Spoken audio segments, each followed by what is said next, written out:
আমি বারবার ভুল করি, পাপের পাহাড় গড়ি, অনুতাপী হই না কভু।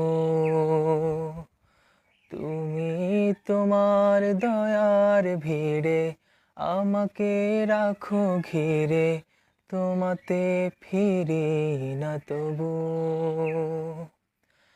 যখন বিপদ আসে তোমাকে পাই পাশে, দয়াময় আমার মুনিব তুমি।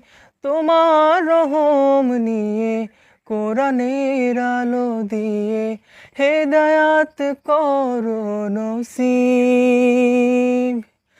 জানিও গো খালিক, জানিও গো মালিক, জানিও গো খালিক, জানিও গো